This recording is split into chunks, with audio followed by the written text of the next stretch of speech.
porque dentro de la mitocondria no existen enzimas eficientes de reparación, ¿no? Eso es una característica de lisosoma, carece de enzimas de reparación, como en caso del núcleo, pero sí lo tiene.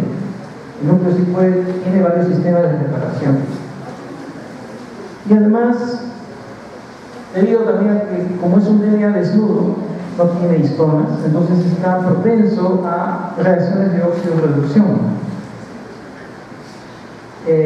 También, debido a que en la mitocondria se producen radicales libres, entonces también pueden sufrir mutaciones este DNA mitocondrial. Esa es una de las características por el cual el DNA mitocondrial tiene una tasa alta de mutación.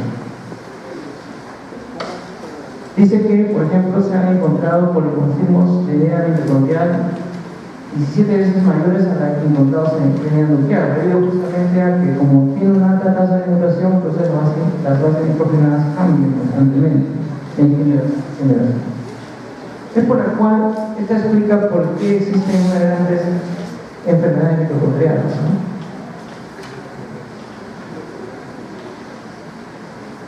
Esta es la manera como ingresa una proteína desde el núcleo hacia el interior de la matriz mitocondrial, ¿no? Acá participan transportadores de proteína que atraviesan, hay dos vías, ¿no? Una que directamente ingresan a la matriz, al espacio intermembrana, y luego ingresan a la matriz.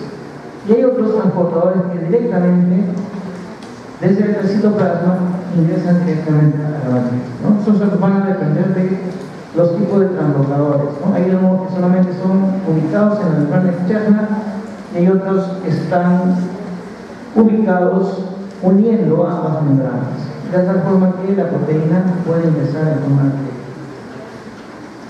Todas estas proteínas tienen una secuencia lineal, por eso es que son exclusivas de mitocondria. Herencia mitocondrial. Como ustedes ven, el ADN mitocondrial es altamente mutable, y entonces dentro de este genoma hay genes, ¿no?, que están característicos de estas mitocondrias, ¿no? Si son dañados, si son mutados, pueden permanecer enfermedades, producirse enfermedades.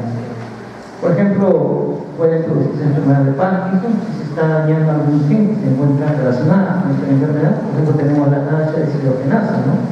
Entonces, al no producirse algún componente que forma parte del complejo de NADH-deshidrogenasa, no se va a formar el defecto. Al no formarse el defecto, se van a generar enfermedades de Parkinson. O distonías, es decir, alteraciones de la contracción muscular. Las enfermedades metas, por ejemplo, es un conjunto, es un síndrome, conjunto de enfermedades que están relacionados justamente al movimiento de la musculatura cardíaca, de la musculatura lisa y del sistema nervioso central. Atasias, coreas, que van a originar, por ejemplo, movimientos aleatorios, ¿no?, en movimientos de las extremidades no controladas, ¿no?, como la corea de Hamilton, por ejemplo. Entonces, todas estas enfermedades son de origen materno. Solamente van a ser afectados aquellas personas que tienen una gran cantidad de mitocondrias afectadas, ¿no? Hay un límite, hay un umbral, no todos serán afectados, dependerá de ese umbral. Entonces existe una término. Bueno, este es un ejemplo de una mutación que está presente en el genoma mitocondrial. Y como se ve en la figura, quien aporta los genes mitocondriales es la madre, ¿no? Solo porque el padre es el único que aporta ese núcleo, nada más. Entonces, si este cigoto me va a generar un individuo o una enfermedad mitocondrial, pues hay que echarle la culpa a la madre.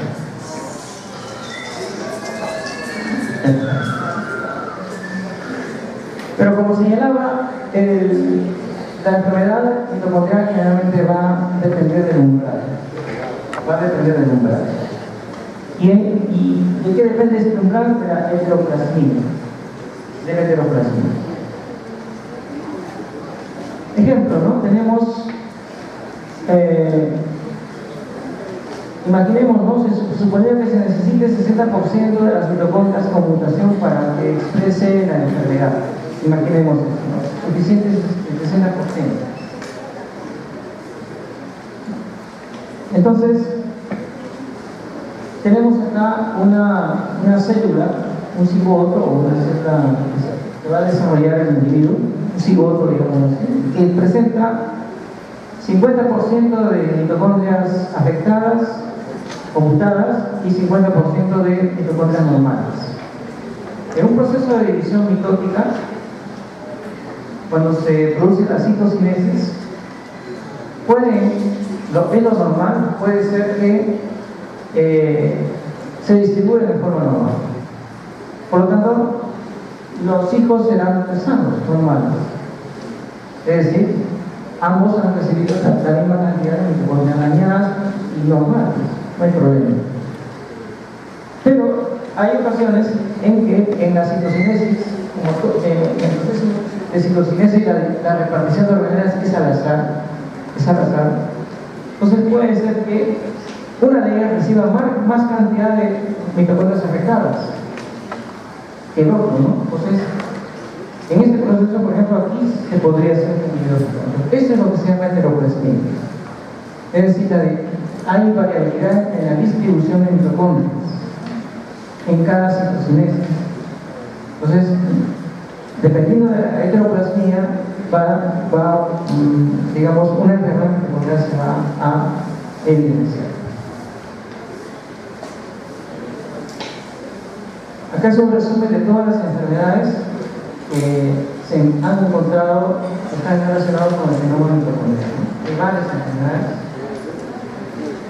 Tenemos cardiomiopatías, encefalomiopatías, miopatías, mioglobinuриas, vendas, etc., ¿no? Varias enfermedades que están relacionadas con el fenómeno mitocondrial. Cloroplastos. Igual que el caso de las mitocondrias, también aparentemente tiene un origen similar, ¿no? Por una endosimbiosis, ¿no? Es decir, este cloroplasto hace mucho tiempo, hace muchos años, millones de años, fue una bacteria. El cloroplasto es la organela importante de las plantas, que se va a encargar de la formación o producción de sustancias orgánicas, ¿no? Recuerden que aquí se produce la fotosíntesis.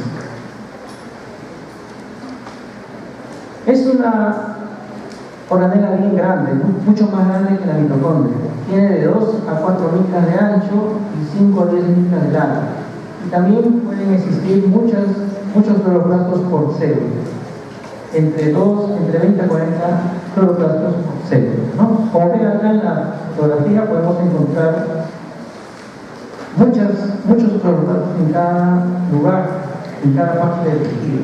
Podemos encontrar cloroplastos en las células empatizadas, podemos encontrar cloroplastos en el mesófilo, en el epitelio, en los estomas, en varios lugares, ¿no? Podemos encontrar cloroplastos, porque es muy importante para las células. El cloroplasto presenta un pigmento característico, ¿no? Que es la clorofila. Eso le da el color verde a las células, a las hojas, ¿no? Las plantas. Tiene estructuras internas también muy complejas, que se van a agrupar en una serie de membranas que se han doblado sobre sí, ¿no? Tenemos, por ejemplo, lo llamamos granas o tilacoides apilados.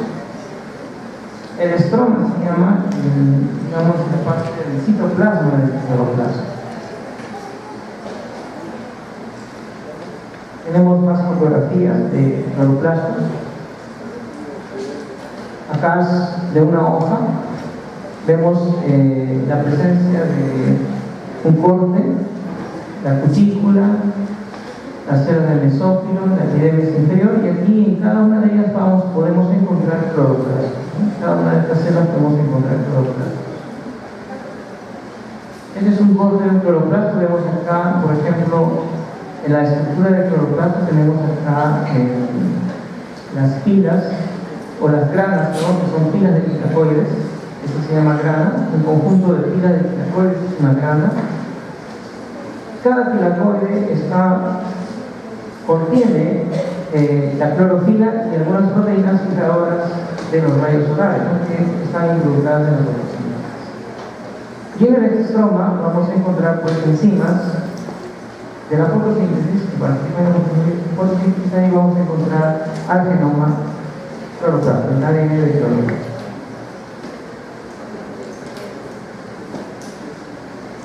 Los cloroplastos no son exclusivos, ¿no? de las plantas, sino también podemos encontrar cloroplastos en protozoarios. Este es un molusco, es un tipo de caracol marino que tiene cloroplastos. Y, por ejemplo, también, si bien es cierto el cloroplasto es sinónimo de fotosíntesis, podemos encontrar también pues, bacterias fotosintetizadores, ¿no es cierto? Por lo tanto, aparentemente poseen estructuras similares al cloroplasto. Veamos la estructura del cloroplasto. La membrana externa, también igual que en el caso de la mitocondria, presenta porinas. La membrana interna es igual que el caso de la mitocondria, es bastante impermeable. Van a presentar muchos transportadores. En tilacoides son sacros aplanados. Muchos tilacoides van a formar un grana. Y el estroma es la parte, digamos, libre, ¿no? del cloroplasto, la parte interna libre, donde van a estar presentes el material nuclear, perdón, el material genético, el ADN, que también es un ADN desnudo, y enzimas que van involucradas en la síntesis de carbohidratos.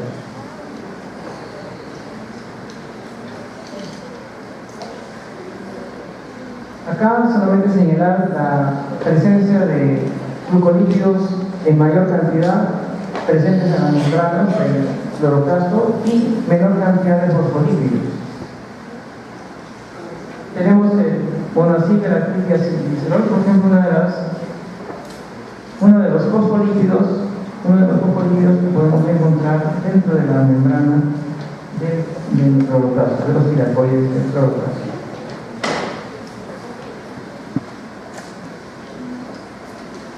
Acá vemos la forma de las granas, cómo están apilados las granas, ¿no? Y cómo se comunican entre sí, ¿no? Por la llamada lamela, ¿no? Se llama lamela. Un grana está formado por tilacoides. Y acá es un resumen de cómo está participando la producción de carbohidratos, ¿no? En el caso del cloroplasto, se produce la síntesis de ATP. Tenemos, por ejemplo, los fotosistemas, ¿no? Los fotosistemas, tenemos el fotosistema 1, acá no se ve el fotosistema 2, pero ambos fotosistemas están encargados de la fijación de los rayos solares. Una vez que se han fijado los rayos solares, ellos lo que hacen es fijar la formación de CO2. Entonces, el CO2 que viene del ambiente es fijado a nivel del estroma, ¿no? Porque lo que hace la fotosíntesis básicamente es originar ATP, ¿no? Origina ATP la fotosíntesis. Esa es la fase luminosa, digamos. Y en la fase oscura, una vez que ya tenemos el ATP y más NADPH, estos dos se originan en la fase luminosa, ATP y la NADPH. Ya tenemos dos elementos importantes para fijar el CO2, ¿no? Y en el llamado ciclo de Calvin, en el ciclo de Calvin se van a generar moléculas de carbohidratos, ¿no? Sucrosa, amidrosa, ¿no? Genoma mitocondrial es también circular, es obviamente doble hebra, igual que en el caso de la mitocondria, tiene de 80 a 600 kilobases, es un genoma también pequeño. Tiene 60 y 200 genes, eso varía dependiendo de la especie. También genes de transferencia y genes ribosomales, no realizan recombinación, igual que no producen recombinación como el núcleo, o sea, no hacen crossing over. Tienen proteínas ribosómicas y están entre 2.000 a 3.500 proteínas codificadas por genes nucleares. Igual que el caso de la mitocondria, ¿no? Para que sus moléculas funcionen necesitan de la ayuda del núcleo.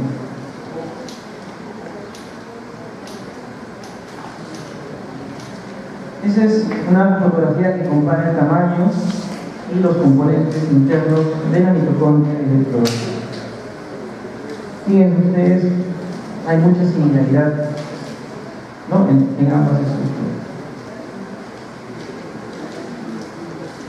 Función del cloroplasto, ya sabemos, fotosíntesis y fijación del carbono. Fotosíntesis es la participación que tiene el cloroplasto de poder utilizar la energía solar para producir moléculas orgánicas, ¿no? Como los carbohidratos. Entonces, participa en la formación de la transformación de la energía electromagnética en energía química. Y para eso, obviamente, hay dos fases, la fase luminosa y la fase oscura. Entonces, ¿cómo es el proceso de fotosíntesis en el cloroplasto? Básicamente, en la primera hay una serie de reacciones en el cual el agua se oxida, hay una fotólisis, eso se llama fotólisis, en el cual se va a liberar oxígeno, ¿no? Y mientras que la segunda serie es una serie de reacciones químicas que van a hacer que el dióxido de carbono sea asimilado o fijado, ¿no? Para formar carbohidratos. Acá vemos, por ejemplo, en este caso el cloroplasto. Esta sería la fase luminosa, en el cual hay reacciones fotosintéticas de transferencia de electrones para que se genere ATP inalterable, ¿no? Esto es un equivalente reductor, más se denomina este tipo de molécula, equivalente reductor. Y en la fase oscura se van a, el ATP y los equivalentes reductores se utilizan para fijar al CO2, ¿no? Y formar una primera molécula importante que es el fosfato, que es el precursor de azúcares, aminoácidos, ácidos grasos, etc.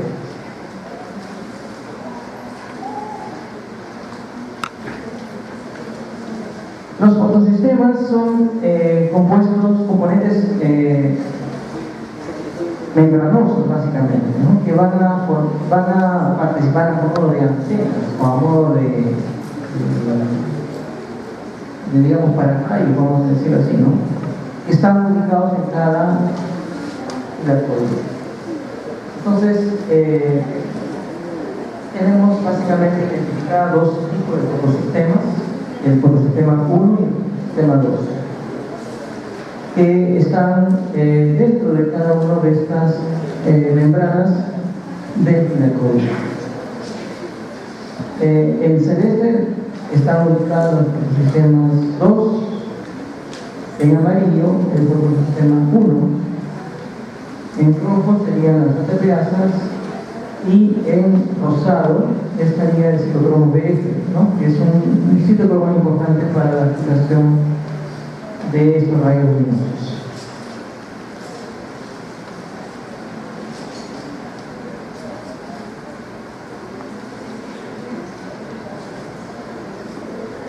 Entonces, más o menos, ¿cómo sería el proceso, no? Vienen los rayos solares, atraviesan el estroma y chocan con un complejo antena. En este complejo antena hay muchos pigmentos, pigmentos como el caso de la clorofila A, la clorofila B y algunos otros pigmentos accesorios como los carotenos, que ayudan a que la luz solar pueda ser dirigida. Entonces, cuando la luz solar choca con una de estas estructuras, entonces se va a producir una especie de excitación de los orbitales de la clorofila. Bueno, un proceso de excitación en el cual se va a desprender electrones y protones. Pues se desprenden un par de electrones, un par de protones, y esto hace que, para que se produzca el equilibrio químico, hace que se rompa una molécula de agua, ¿no? Esa es la llamada fotólisis, ¿no? En el cual vamos a excitar el primer complejo del sistema único. Este molécula excitada, este electrón luego va a viajar a una molécula móvil que tiene la membrana, que se llama restoquinona, y va a dirigir los electrones a un fotosistema 2. Entonces aquí participa otra vez la luz, en la cual va a originar que los electrones que llegaron a este fotosistema se puedan nuevamente restaurar, equilibrar, y de esta manera no generar carga libre. Pero los electrones que han sido excitados, acá hay un electrón que también se excita, ¿no? Este electrón que es inducido por la luz solar va a originar que se active el fotosistema 2, que origina que los electrones vayan a otro tipo de proteína móvil, que es la ferrodoxina, y finalmente active una proteína que va a generar finalmente la alteración. Entonces, en este proceso de transporte de electrones se van a traslocar los protones, ¿no? Se van a traslocar los protones, igual que en el caso de la mitocondria, y los protones en el cual se han concentrado en este lado, porque están generando un gradiente químico. Cada proton que salga por una TPasa se va a generar una